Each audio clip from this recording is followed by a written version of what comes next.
Hey subscribers! So, our voiceover woman is gallivanting the world right now on vacay, which is well deserved. So in the meantime, these next couple of videos are going to be yours truly. So please be kind and know that I am #doing my best. Alright, let's go! The 1980s was a decade of bold statements, technological leaps, and cultural shifts. However, some of these leaps and shifts were also cringeworthy. From questionable fashion decisions to unexplainable technological missteps, here's a list of 12 cringeworthy things from the 1980s that you probably forgot about. Number 1. Geometric pattern shirts. Let's kick things off with fashion. After all, many have argued that the 1980s was a hallmark of modern fashion. But you see these geometric pattern shirts, we might as well call them fashion crime. Many still remember the bright, bold, and often clashing shapes and colors that looked like a Rubik's Cube. The clashing colors draw everyone's attention. Think of it as a disco ball and how it lights up the stage with its shiny, many colors. It makes it hard to focus on anything else when someone walks into a room wearing one. But now, nobody wants to wear the cloth that might trigger their anxiety or put them at risk of having vertigo. Moreover, by today's standards, these shirts scream, "I picked this up at a garage sale for 50 cents and now I regret it." But one thing is certain, you cannot doubt their popularity in the 1980s. You might even find them lurking in the back of your dad's closet. But if you think a Rubik's Cube inspirational shirt was cringeworthy, wait till you hear about people adding to their shoulders to build up their physical appearance. Number 2. Shoulder pads. Many people want to appear confident and project a physical appearance that communicates power. Shoulder pads help them to achieve this.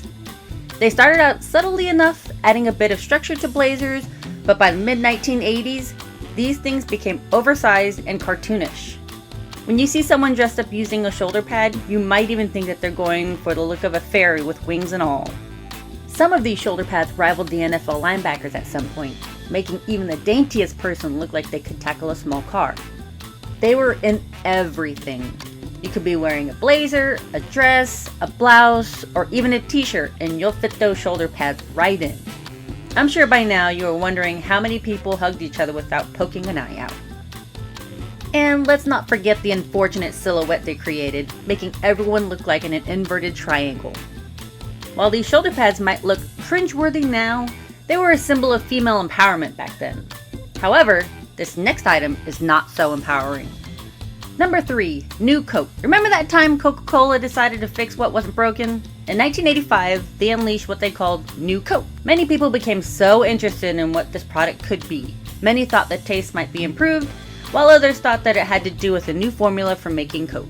But for the company, it was more about the money. The idea was to create a sweeter, smoother taste to compete with Pepsi. The result? A massive collective groan from consumers worldwide. Yeah, people hated it. It wasn't surprising. It wasn't just the hate that made it an interesting piece of history. People rebelled against Coca-Cola because of the product. They hoarded cases of the old Coke. It was so bad that it actually helped boost Pepsi's sales for a while. Imagine trying to beat the competition only to end up making a few million bucks for the competition. New Coke was a marketing disaster of epic proportions, proving that you just don't mess with a classic, especially one that tasted perfectly fine. Speaking of things that made you look at someone and think, what were they thinking? Imagine wearing a clock around your neck. Number 4. Clocks on chains. Yes, you heard that right. People in the 1980s were wearing wall clocks around their necks. When you think of oversized accessories in the 1980s, one image probably pops into your head. Flava Flav with his giant clock around his neck. Yes, actual wall clocks, strapped to a chain and worn as a necklace. It was meant to be a signature statement, a bold declaration of personality. You know how rappers nowadays wear big diamond necklaces? That's the kind of statement wearing chains with clocks made. But let's be honest, it was cumbersome, impractical, and frankly, a bit ridiculous. You have to ask yourself, when people wear it, how do they even get through a doorway? Was it heavy? Do they ever accidentally smash it during a performance? While Flava Flav made it iconic, the idea of wearing a timepiece that big, just for the sake of it, is pure 80s cringe. It perfectly embodies the era's tendency to take everything to the extreme.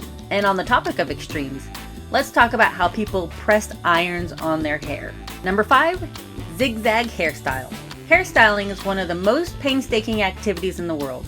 It requires attention, care, and most of the time, having the right tools. Interestingly, before flat irons conquered the world, the 80s gave us crimped hair. This zigzag hairstyle, achieved with a hot iron, was everywhere. From pop stars to your next door neighbor, everyone wanted that crinkly, textured look. Nowadays, people can use different machines and creams to achieve their desired hairstyle. People who lived in the 1980s were not so lucky to have these. So, to make do, they discovered that irons were just as effective. However, getting it wrong makes the hair look like it has been through a very aggressive waffle maker. And the time it took to crimp every single strand? Forget about it. It was just an arduous process for a style that, in retrospect, looked just alright. Moving on, the next item makes everyone in the family pretend they all love one another dearly. Number 6. Family portraits. These weren't just photos. They were meticulously planned productions designed to showcase every single questionable trend of the decade. People usually try to put out their best look for family portraits, so you get to see all kinds of things that define the era. We're talking gravity-defying teased hair, colossal shoulder pads, forced awkward poses, and almost always color-coordinated outfits that made everyone look like they were part of a very uncool cult. Everyone had that one portrait hanging in the hallway, looking back at them, a silent testament to the fashion follies of the past. Still on fashion follies, when you don't get it right with suits, you probably wouldn't get it right with any clothes. Number 7. Suits with pastel shirts and ties. If you wanted to look cool and slick in the 1980s, especially if you're a guy, you probably owned a suit paired with pastel shirt and the skinny tie. Think Miami Vice. Remember the open neck pastel shirts, which can be teal, pink, or lavender under a white or light colored blazer? Or sans socks? While Don Johnson and Philip Michael Thomas made it look cool on TV, it wasn't all that for the average person. It was an attempt at casual sophistication that often veered into cheesy territory, especially at proms and school dances. This look was so distinctly 1980s that you could spot it from a mile away. Number 8. Sweaters draped over shoulders. This wasn't about wearing a sweater for warmth, it was a fashion accessory, pure and simple. It was meant to convey an air of effortless sophistication, or maybe just a readiness for an unexpected chill. It's like wanting to wear a scarf around your neck, but you don't have one, so you decide to use a sweater instead. But in reality, it often looked like you just forgot to put your sweater on properly. It prioritized style over practicality, leading to sweaters constantly slipping off or getting snagged on things. As expected, sweaters weren't the only things getting stuck to something in the 1980s. Footwear was also quite problematic at the time. Number 9. Velcro sneakers. While Velcro as a brand had been around for a while, the 1980s saw a surge in Velcro sneakers. These sneakers exemplified the quirkiness that defined the era. No laces, just a satisfying rip. They were convenient, quick, and easy, especially for kids.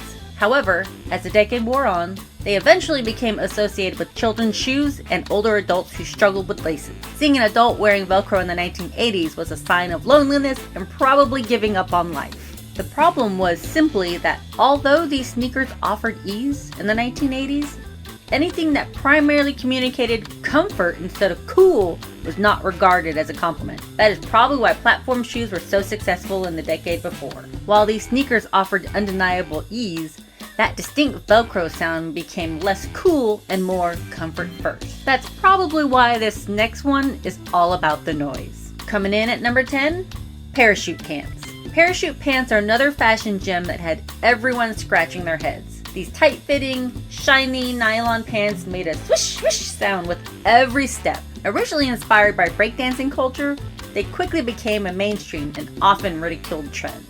They came in all sorts of bright colors, sometimes with multiple zippers, or even a slight puffiness. Imagine walking into a quiet room and all you hear is whoosh, whoosh, whoosh. They were uncomfortable and clung in all the wrong places. The noise was nothing to write home about. It's one of those things you see and exclaim, people wear this? Up next, number 11, the mullet, the undisputed king of cringe hairstyles. This haircut was the style in town. Short in the front and long in the back, popularly referred to as business in the front and party in the rear. Everyone adopted it. From hockey players to rock stars, if you somehow found an old picture of your dad, you probably would see him rocking this hairstyle at some point. The mullet was generally a desperate attempt to be both respectable and rebellious simultaneously. It also required commitment to maintain it, often with excessive hairspray and care. It was a testament to 80s love for quirkiness. After all, people were pressing their hair with an iron. It's a look that continues to inspire Halloween costumes and retro parties, but a few dare to wear it earnestly today. And finally, to truly cap off our cringe tour, number 12, Aquanet hairspray. If you had big hair in the 80s, and let's be real, almost everyone did, you relied on one thing, hairspray. And for a truly towering, high-standing hair that defies gravity, there was Aquanet hairspray. This stuff was used in excess to create towering hairstyles. The smell alone could choke a small horse, and the ozone layer probably cried a little bit every time someone did their hair. But that stiff, crunchy, and high tower hair was a definition of glamour in the 1980s. Imagine trying to run your fingers through that.